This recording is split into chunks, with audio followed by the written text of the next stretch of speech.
నమస్కారం. విశాఖ వాజీ న్యూస్కి స్వాగతం. నేను దుర్గా ప్రసాద్. ముందుగా ఈనాటి ముఖ్యాంశాలు. అన్ని వర్గాలకు అండగా కూటమి ప్రభుత్వం. ఆటో డ్రైవర్ల సేవలో కార్యక్రమంలో పాల్గొన్న జిల్లా ఇన్ఛార్జ్ మంత్రి బాల వీరాంజనేయ స్వామి.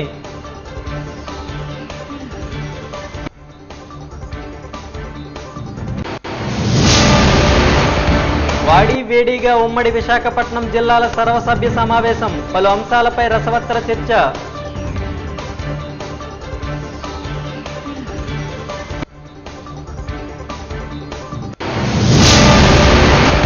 తప్పుడు నివేదిక రూపొందించిన కాలుష్య కారక అంబుజా సిమెంట్ ఫ్యాక్టరీని రద్దు చేయాలి. ప్రజా సంఘాల డిమాండ్.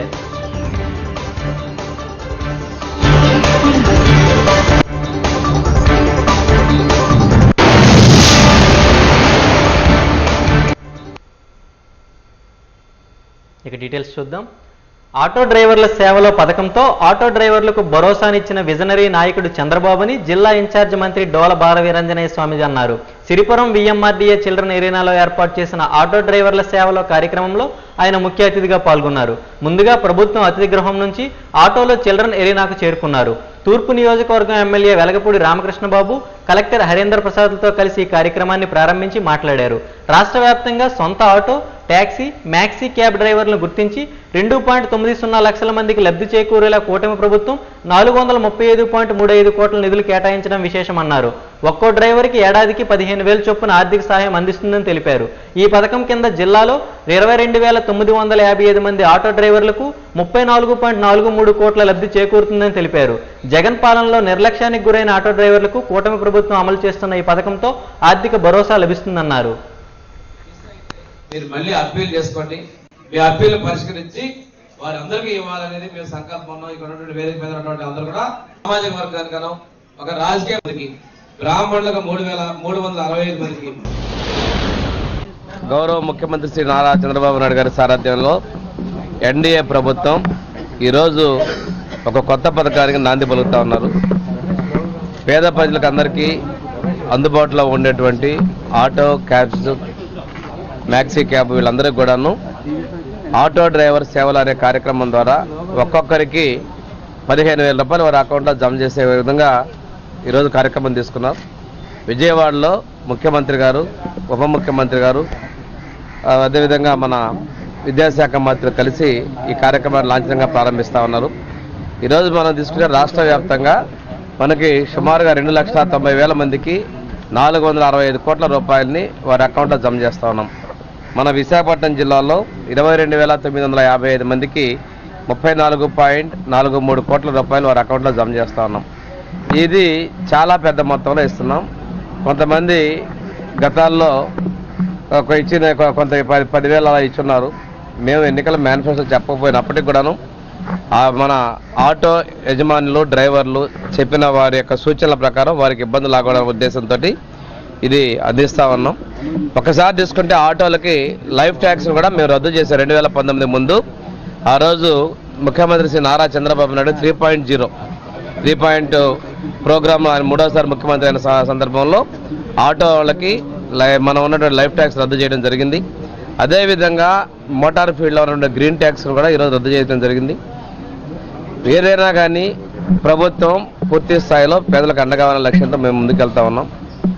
దీనివల్ల ఇన్ని కుటుంబాలకు 2,90,000 కుటుంబాలకు రాష్ట్రంలో లబ్ధి చేకూరుతూ ఉంది. దీన్ని మేము స్వాగతిస్తున్నాం. ప్రజలు కూడా సంతోషంగా ఉన్నారండి. అంటే ఈ సైక్లోన్ ఎన్నప్పుడు చేసినప్పుడు ముఖ్యమంత్రి గారు ఎవరిని నిద్రపోనివారండి.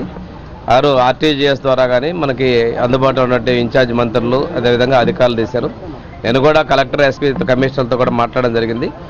సంఘటన జరిగిన వెంటనే కమిషనరు, కలెక్టరు వీళ్ళందరూ కూడా యుద్ధపాదం తీయడం జరిగింది. మీరు ఒకసారి తీసుకుంటే కొద్ది సమయంలో పెను విపత్తు జరిగినప్పుడు కూడా ఎట్లా రిస్టోర్ చేశారో చిన్నదాని విషయంలో కూడా స్పందించారు. ముఖ్యమంత్రి గారు అయితే నిరంతరము అధికారులతోటి, మంత్రులతోటి సమీక్ష చేస్తున్నారు. ఈరోజు కూడా ఉత్తరాంధ్రలో జరుగుతున్న సంఘటనల మీద కూడా నిన్న చర్చించారు. ఇవాళ కూడా మానిటర్ చేస్తూ ఉన్నారు. అంటే ఎక్కడ కూడా ప్రాణ నష్టం జరగకూడదు, ఆస్తి నష్టం జరగకూడదు.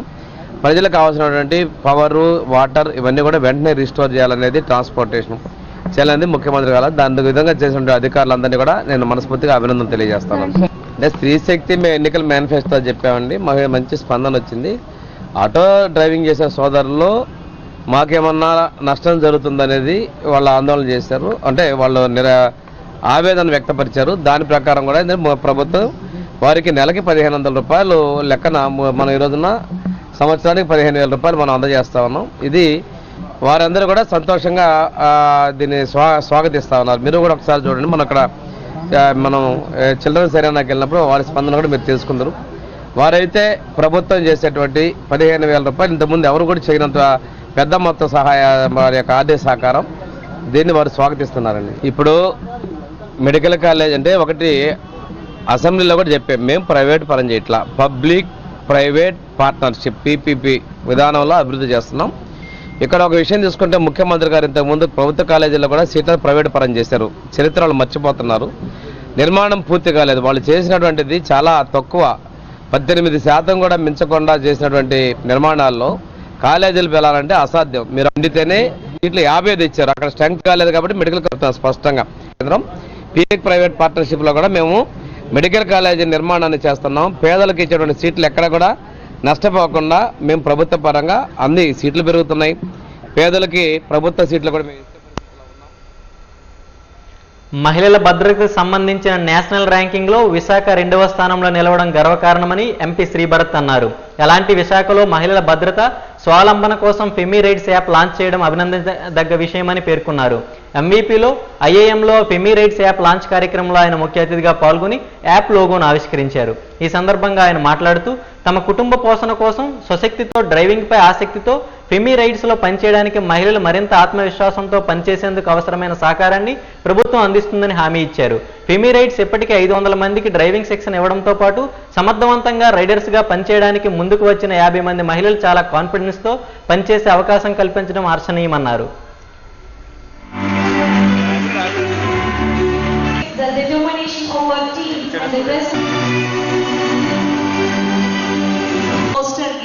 లాంచ్ చేసాం పెళ్లి క్యాప్స్ పేరు మీద. విశాఖపట్నంలో తీసుకురావాలని అనుకున్నాను. వాళ్ళందరూ వాళ్ళకి ఇవాళ ఐఐఎం క్యాంపస్ ఎంబీపీలో ఫెమీ రైడ్స్ అనే ఒక సర్వీస్ యాప్ లాంచ్ కోసం రావడం జరిగింది. 5 సంవత్సరాల క్రితము రాధికా గారు ఇక్కడ సమాజంలో మహిళల భద్రత కోసము ఏ టాక్సీ సర్వీస్ కూడా ఫీమేల్ డ్రైవర్స్ లేరు, వాళ్ళ కోసం ఏదో ఒక చేయాలనే ఆలోచనతో ముందుకు వచ్చారు. అయితే మొదట్లో మహిళల్ని డ్రైవింగ్ చేయడానికి కన్విన్స్ చేయడం చాలా ఇబ్బంది ఫేస్ చేశారు. కానీ గత 2 సంవత్సరాలుగా ఇవాళ 500 మందికి డ్రైవింగ్ పూర్తిగా నేర్పించి లైసెన్స్ వచ్చే పరిస్థితి తీసుకొచ్చారు.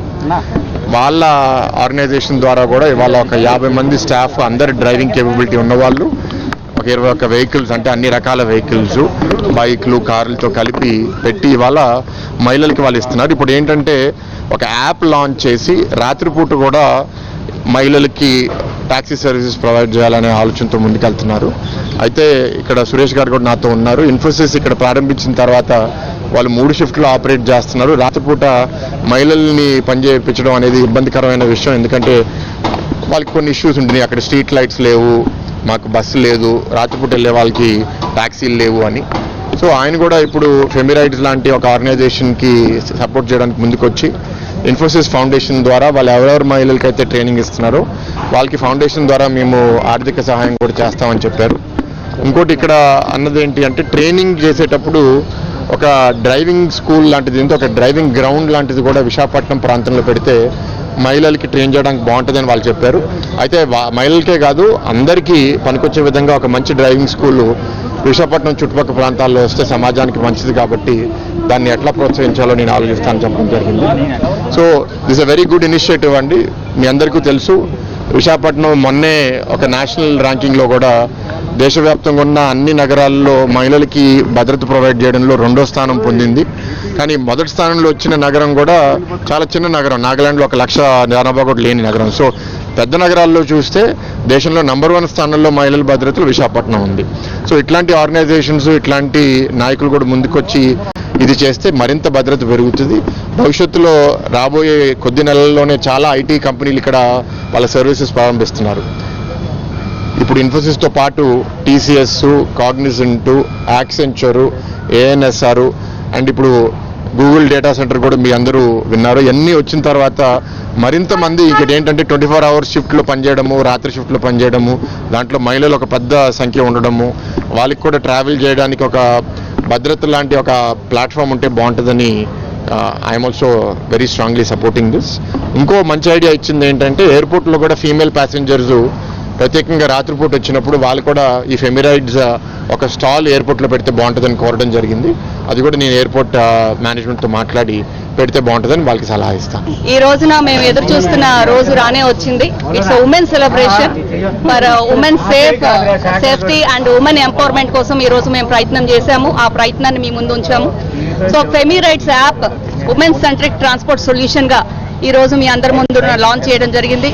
పెద్దలు శ్రీభరత్ గారు, ఇన్ఫోసిస్ సురేష్ గారు, అలాగే మన రవీంద్ర గారు ఎంతో మంది బ్లెస్ చేసి విశాఖపట్నం జనాలందరూ మనకి ఎంతో ఆదరణ ఇచ్చారు. గత 2 సంవత్సరాల నుంచి కాన్సెప్ట్ బాగుందని ప్రతి ఒక్కరూ సపోర్ట్ చేశారు.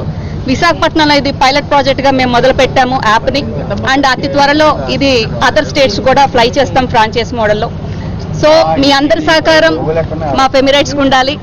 మహిళలందరూ కూడా ఈ సర్వీసెస్ని యూజ్ చేసుకోవాలి. ఈ ప్రాంత ప్రజల ఎదుగుదల వైసీపీకి ఇష్టం లేదని ఎంపీ శ్రీభరత్ వ్యాఖ్యానించారు. విఎంఆర్డీఏ చిల్డ్రన్ ఎరీనాలో జరిగిన ఓ కార్యక్రమంలో ఆయన మీడియాతో మాట్లాడుతూ అధికారంలో ఉండగా సంపాదించుకున్న అక్రమ ఆస్తులను కాపాడుకునేందుకు వైసీపీ నాయకులు ఇప్పుడు ఇక్కడ పెట్టుబడి పెట్టేందుకు వస్తున్న ఐటీ సంస్థలకు భూములు ఇవ్వకుండా రైతులను అడ్డుకుంటున్నారని ధ్వజమెత్తారు. ఎంతో పేరున్న 1000 కోట్ల పెట్టుబడి 10,000 ఉద్యోగాల హామీతో ముందుకు వచ్చిన టీసీఎస్ సంస్థకు ఎకరాకు 98 చొప్పున ఇచ్చేందుకు కూటమి ప్రభుత్వం నిర్ణయించిందని తెలిపారు. దాన్ని కూడా తప్పుపట్టి కోర్టును ఆశ్రయించారని కోర్టు మొట్టికాయ వేయడంతో మిన్నుకున్నారని తెలిపారు. TCS, Cognizant, ANSR, Sattva, data Google centers వంటి గ్లోబల్ క్యాపబిలిటీ సెంటర్స్ను విశాఖకు తీసుకొచ్చేందుకు మంత్రి నారా లోకేష్ విశేష కృషి చేస్తున్నట్టు తెలిపారు. బాగా చేస్తున్నారు, ఇంకా వేగంగా చేస్తున్నారు. వైసీపీ ప్రభుత్వం మళ్ళీ భవిష్యత్తులో ఏనాడైనా వస్తే ఏంటి మాకు షూరిటీ అని వాళ్ళు అడుగుతున్నారు. ఈ తరుణంలో కూడా మేము ఇన్ని ఇన్వెస్ట్మెంట్స్ ప్రత్యేకంగా విశాఖపట్నానికి IT investments, TCS, Cognizant, ANSR, Google data center, Sattva real estate development అందరినీ మేము ఎందుకు ఇక్కడికి ఆహ్వానిస్తున్నాము?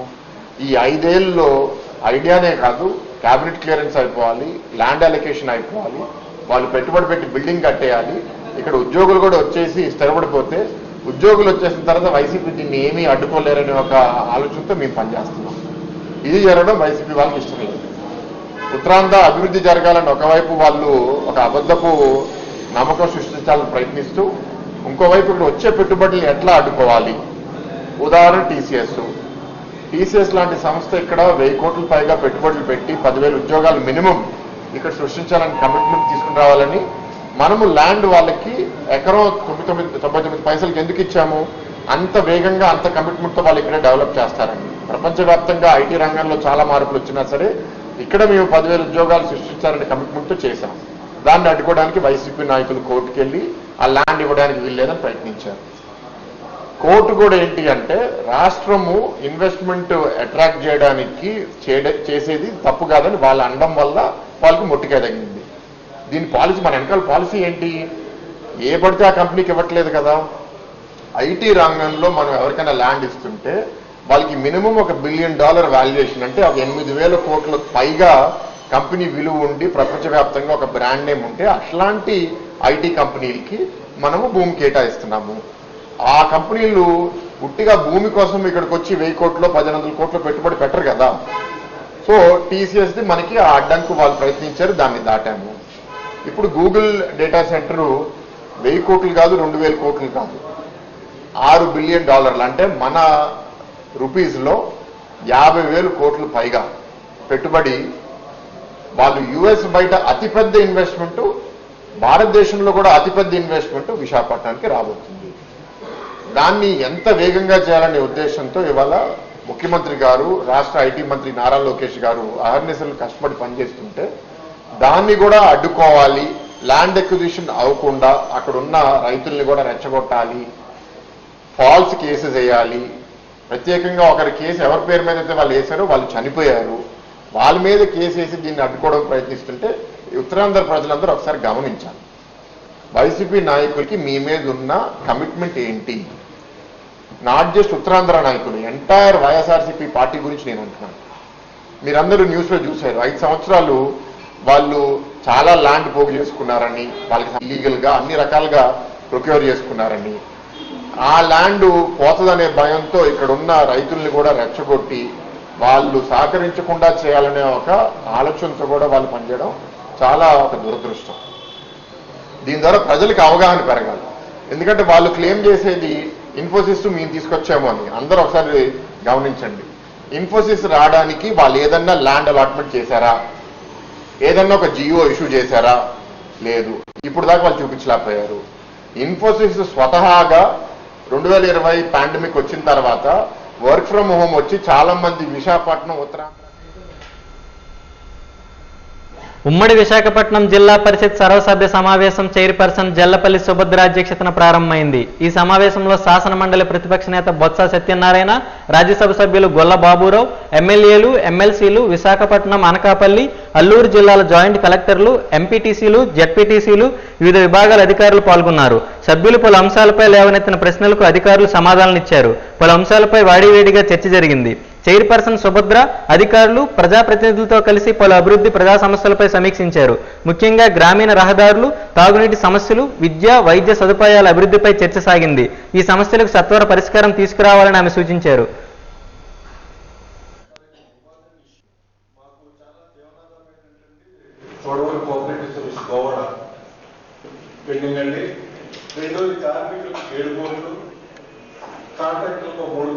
అన్నిటికీ మించి మరి సహకార రంగంలో ఉన్నది ఏకైక షుగర్ ఫ్యాక్టరీ. ఒకప్పుడు రాష్ట్రంలో చాలా famous sugar factory Labhapalli sugar factory లోపల జనరల్ మీటింగ్ జరగాలి కలెక్టర్ గారి అధ్యక్షతన.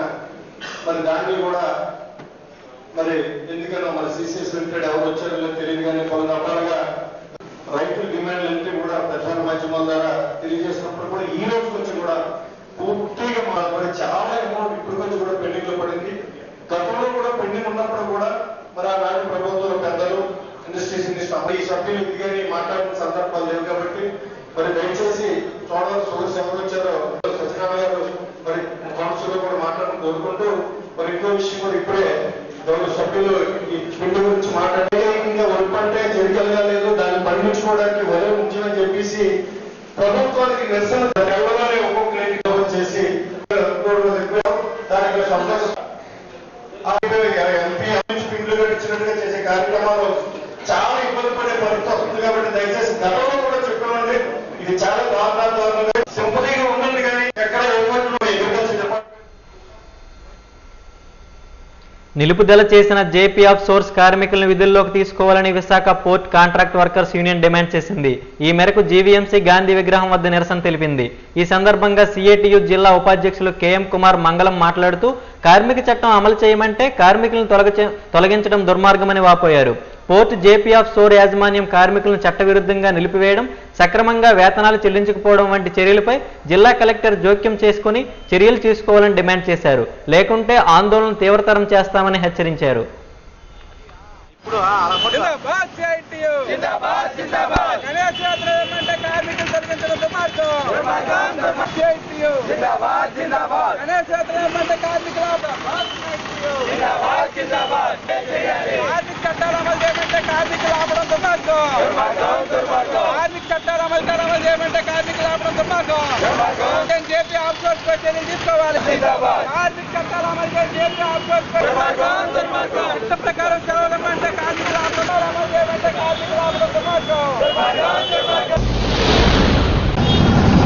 ఇవాళ జేపీ ఆఫ్షోర్ ప్రైవేట్ లిమిటెడ్ పోర్ట్లో ఒక కాంట్రాక్టర్, ఆ కాంట్రాక్టర్ దగ్గర పనిచేస్తున్నటువంటి కార్మికులందరినీ కూడా అన్యాయంగా వితౌట్ ఎనీ ఫాలోయింగ్, ఎటువంటి చట్టాలని కూడా ఆచరించకుండా ఈ రోజుని బయటపెట్టడం అనేది జరిగింది. అది కూడా దసరాకు ముందు రోజు.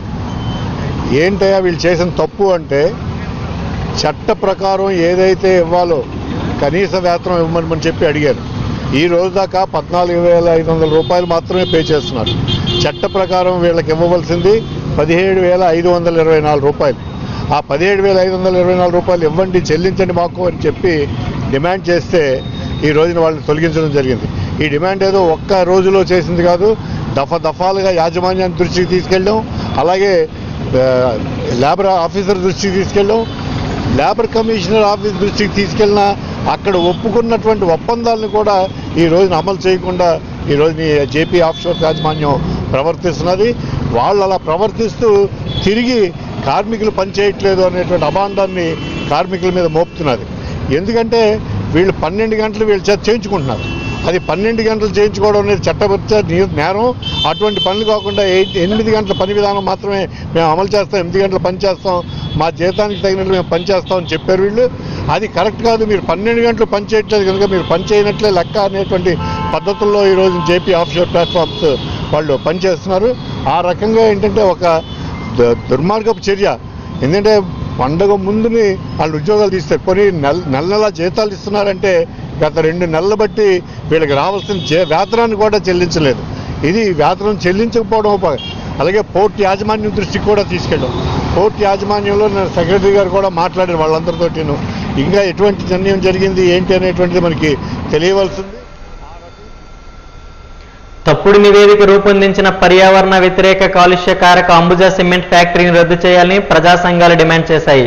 ఈ మేరకు జీవీఎంసీ గాంధీ పార్కులో ఏర్పాటు చేసిన మీడియా సమావేశంలో ఐఎఫ్టియు రాష్ట్ర ఉపాధ్యక్షుడు వెంకటేశ్వర్లు మాట్లాడారు. పెదగంటేడులో సిమెంట్ పరిశ్రమ ఏర్పాటు చేయాలని భావిస్తున్న అదానీ అనుబంధ కంపెనీ అంబుజా అడ్డగోలుగా అనుమతులు పొందేందుకు తప్పుడు సమాచారం ఇచ్చిందని మండిపడ్డారు.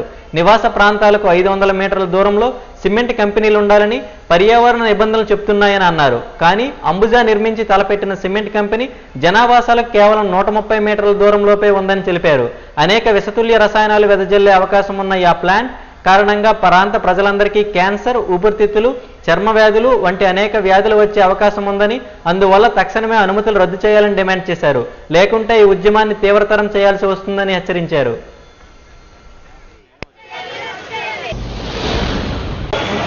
అంబుజా సిమెంట్ ఫ్యాక్టరీ పర్యావరణ ప్రభావ నివేదిక సమర్పించిన దానిపైన పర్యావరణ శాఖ ప్రజాభిప్రాయ సేకరణ నిర్వహిస్తుంది. ఇది వాస్తవానికి ఆ కంపెనీ తయారు చేసినటువంటి పర్యావరణ నివేదిక తప్పుల తడకలతో ఉంది, అవాస్తవాలతో ఉంది, అబద్ధాలు చెప్పింది. కానీ వీటిని పట్టించుకోకుండా మరి కాలుష్య నియంత్రణ మండలి వాటన్నింటినీ పక్కన పెట్టి ఈరోజు పర్యావరణ నివేదిక అంచనాని ఆమోదించడం కోసం ఇలా ప్రజల మీద బలవంతంగా కంపెనీ రుద్దడం కోసం ప్రయత్నం చేస్తూ ఉంది. ఈ కంపెనీ కనుక ఆ ప్రాంతంలో వచ్చినట్లయితే ఆ ప్రాంతం అంతా మరింత కాలుష్య కాసారంగా మారిపోయే ప్రమాదం ఉంది. పెదగంట్యాడ నుంచి కేవలం 130 మీటర్ల దూరంలో అది ఉంది. గాజు ఆకు నుంచి 500 మరి 300 మీటర్ల దూరంలో అది ఉంది. కానీ వాస్తవానికి 500 మీటర్లకి దగ్గరలో ఏ కంపెనీ ఏ నివాస ప్రాంతాలు ఉండడానికి వీలేదని అనేక పర్యావరణ నివేదికలు తెలియజేస్తా ఉన్నాయి. అదేవిధంగా 4000 కిలోలీటర్లు నీరు అందుబాటులో ఉందని, అది కూడా సముద్రం నుంచి తయారు చేసిన ఉప్పు నీరు నుంచి తయారు చేసినటువంటి డీసాలినేషన్ వాటర్ మనకు అందుబాటులో ఉందని వాళ్ళు పర్యావరణ నివేదికలు అబద్ధాలు పేర్కొన్నారు. అంతేకాకుండా ఇప్పటికీ ఆ ప్రాంతం అంతా కాలుష్యంతో మునిగి తేలుతా ఉంది. ఇదే కనుక ఈ పరిశ్రమ కొని వచ్చినట్లయితే అక్కడ ఆ కాలుష్యం కారణంగా అక్కడ ఉన్నటువంటి ప్రజలకి ఊపిరితిత్తుల వ్యాధులు, క్యాన్సర్ వ్యాధులు, చర్మ వ్యాధులు, అదే రకంగా పునరుత్పత్తి మొత్తం అన్ని జీవరాశుల పునరుత్పత్తి, మనుషుల పునరుత్పత్తి తగ్గిపోయేటువంటి ప్రమాదం ఉంది. ఇదంతా కూడా ప్రపంచవ్యాప్తంగా, దేశవ్యాప్తంగా, రాష్ట్రవ్యాప్తంగా అనేక అనుభవాలు ఈ పరిశ్రమల పైన ఉన్నప్పటికీ కూడా ఇలా వీటన్నింటినీ పరిగణన తీసుకుని వ్యవహరించాల్సినటువంటి రాష్ట్ర ప్రభుత్వం కానీ, జిల్లా అధికారంతరం కానీ, ఆ ప్రాంతంలో ఉన్నటువంటి ఎమ్మెల్యే కానీ, మన నియోజకవర్గంలో ఉన్నటువంటి ఎంపీ కానీ, జిల్లా కలెక్టర్ గారు కానీ ఏ ఒక్కరు కూడా అక్కడ ఉన్నటువంటి ప్రజల యొక్క ఆరోగ్యం గురించి కానీ, పర్యావరణం గురించి కానీ పట్టించుకోకుండా ఇలా బలవంతంగా, దౌర్జన్యంగా అక్కడ 8వ తేదీ నాడు మరి అక్కడ ప్రెసిడెంట్ అమరావతిలో ప్రజాప్రేక్షకు నిర్వహించడానికి పూనుకుంటూ ఉన్నారు. కాబట్టి తప్పుడు తరగతితో అవాస్తవాలతో కూడినటువంటి ఈ పర్యావరణ నివేదికని రద్దు చేయాలని చెప్పేసి కలెక్టర్ గారిని, అదేవిధంగా పర్యావరణ శాఖ అధికారిని డిమాండ్ చేస్తున్నాం. వైద్య కళాశాలల పీపీపీ విధానానికి వ్యతిరేకంగా రాష్ట్ర వ్యాప్తంగా రాజకీయ, ప్రజా, విద్యార్థి సంఘాల రౌండ్ సమావేశాలు నిర్వహిస్తున్నాయి. అందులో భాగంగా డాబా గార్డెన్స్ అల్లూరి సీతారామరాజు విజ్ఞాన కేంద్రంలో people for India Visakha forum ప్రభుత్వ వైద్య కళాశాల పీపీపీల పరం ప్రజలకు నష్టం అనే అంశంపై రౌండ్ టేబుల్ సమావేశం నిర్వహించింది. యూపీఎస్ మాజీ సభ్యులు ఆచార్య కేఎస్ చలం ముఖ్య అతిథిగా పాల్గొని మాట్లాడారు. ప్రభుత్వ వైద్య కళాశాలలు పీపీకి కట్టబెడితే పేద, మధ్యతరగతి విద్యార్థులు వైద్య విద్య అందన ద్రాక్షే అవుతుందని వాపోయారు. ఇది ప్రజారోగ్యాన్ని దెబ్బతీస్తుందని ఆందోళన వ్యక్తం చేశారు. వైద్య విద్య ప్రభుత్వ రంగంలోనే కొనసాగాలని, ప్రైవేటు పరం చేయడం సరికాదని అభిప్రాయపడ్డారు. ప్రభుత్వ వైద్య కళాశాలను ప్రైవేటు పరం చేసే ఆలోచనలు ప్రభుత్వం విరమించుకునేలా ఒత్తిడి తెచ్చే దిశగా ఉద్యమాలు సాగాలని పిలుపునిచ్చారు. ఈరోజు పీపుల్ ఫర్ ఇండియా వాళ్ళు ఆంధ్రదేశంలో మెడికల్ కాలేజు ప్రైవేటైజేషన్కి వ్యతిరేకంగా సమావేశం ఏర్పాటు చేశారు. ఇది వ్యతిరేకంగా కాదు, సమస్య ఏమిటంటే ప్రభుత్వం, కేంద్ర ప్రభుత్వం ఒక స్కీమ్ పెట్టింది. ఆ స్కీమ్ ద్వారా డిస్ట్రిక్ట్ హాస్పిటల్స్, మెడికల్ కాలేజీలు ఏర్పాటు చేయాలనే ఉద్దేశంతో ఒక స్కీమ్ పెట్టారు. దాని ప్రకారం కొంత ఆ స్కీమ్ డీటెయిల్స్ కూడా అన్ని రాష్ట్రాలకు ఇచ్చారు. ముఖ్యంగా మనం ఇక్కడ ఈ సందర్భంగా మాట్లాడుకోవాల్సింది ఏమిటంటే, దక్షిణాదిలో అతి తక్కువ కాలేజీలు ఉన్న రాష్ట్రం ఆంధ్రప్రదేశ్. ఎక్కువ మంది పిల్లలు ఆంధ్రప్రదేశ్లో ఉండి బయట చదువుకుంటున్నారు. దాని మూలంగా నష్టపోతుంది మన పిల్లలే. కాబట్టి ఈ 17 కాలేజీలకి సంబంధించి ఆల్రెడీ కొంత దగ్గర 2,000 కోట్ల రూపాయలు గత ప్రభుత్వం ఖర్చు చేసిందని పత్రికలో చదువుతున్నాయి. ఈ 17 కాలేజీలకి సంబంధించి కూడా ఆల్రెడీ భూమి సేకరణ జరిగింది, ప్రారంభం కూడా జరిగింది, వర్క్ జరుగుతోంది. ఈ సందర్భంలో ఈ స్టేజ్లో వాటిని ప్రైవేటైజ్ చేయడం న్యాయం కాదు. కారణం ఏమిటంటే, ఈ కాలేజీల్లో ప్రైవేటు సీట్ అయితే ఏడాదికి 50 లక్షలు, అంటే 5 ఏళ్లలో 2.5 కోట్లు. పబ్లిక్ అయితే 20 లక్షలు, అంటే దగ్గర 1 కోటి రూపాయలు వస్తుంది. ఒక 200 సీట్లు ఉన్నటువంటి ఒక మెడికల్ కాలేజీలో మొదటి ఏడాదే మీరు పెట్టిన 400 కోట్ల రూపాయలు వచ్చేస్తాయి. అందులో ఆల్రెడీ నువ్వు ఇన్వెస్ట్ చేసేసి ఉన్నావు. అంచేత ఈ దశలో ప్రభుత్వం కొంచెం ఆలోచన చేసి ప్రజల్ని దృష్టిలో పెట్టుకొని అవి ప్రభుత్వ పరంగానే ఉంచాలి. జెడ్పీ చైర్పర్సన్ జల్లపల్లి సుభద్ర అధ్యక్షతన జరిగిన ఉమ్మడి విశాఖపట్నం జిల్లా పరిషత్ సర్వసభ్య సమావేశం అట్టడికింది. గత నెల అల్లూరు జిల్లా చింతపల్లి మండలం గిరిజన సంక్షేమ వసతి గృహానికి చెందిన 9వ తరగతి బాలికను 2 యువకులు విశాఖకు తీసుకొచ్చి 4 రోజుల పాటు సామూహిక అత్యాచారం జరిగిన అంశంపై సభ అట్టడికింది. వైసీపీకి చెందిన ఎమ్మెల్సీలు, జెడ్పీటీసీ, ఎంపీటీసీలు పోడియం వద్దకు వెళ్లి బాలికను అత్యాచారం చేసిన నిందితులపై ఎలాంటి చర్యలు తీసుకున్నారంటూ నిలదీశారు. దీనిపై సమాధానం ఇచ్చేందుకు ఆ జిల్లా పోలీసు అధికారులు ఈ సమావేశంలో లేకపోవడం దురదృష్టకమని ఎమ్మెల్సీ వరుదు కళ్యాణి మహిళా భద్రతను కూటమి ప్రభుత్వం గాలికి వదిలేసిందంటూ మండిపడ్డారు.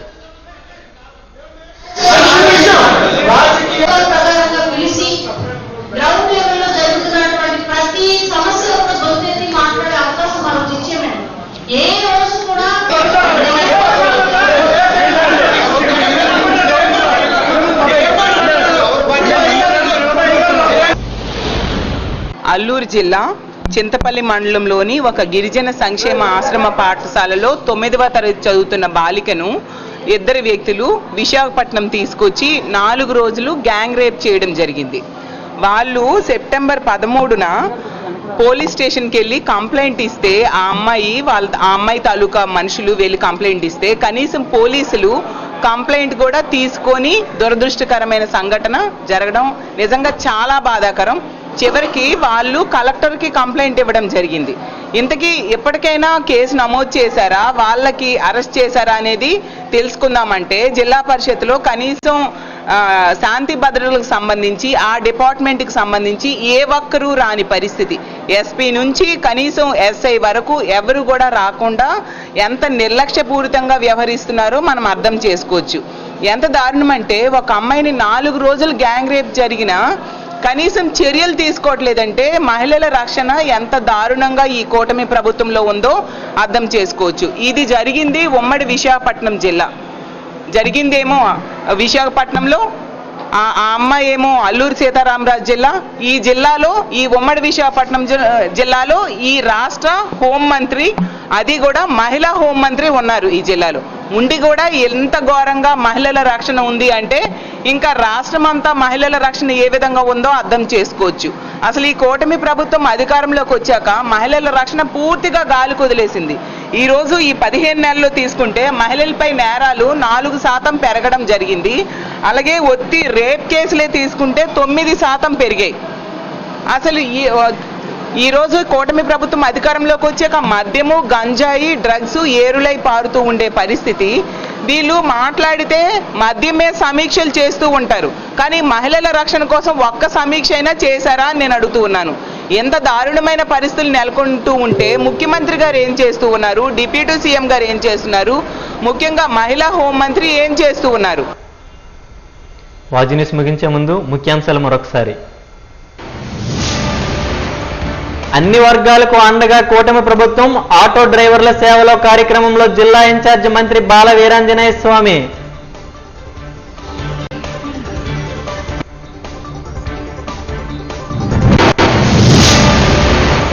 వాడి వేడిగా ఉమ్మడి విశాఖపట్నం జిల్లాల సర్వసభ్య సమావేశం, పలు అంశాలపై రసవత్తర చర్చ.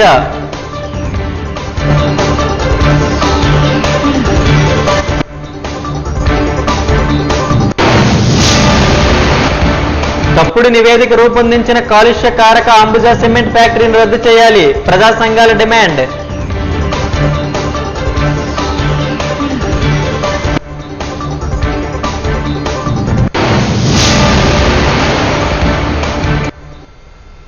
వాజీ న్యూస్ ఇంతటితో సమాప్తం. నమస్కారం.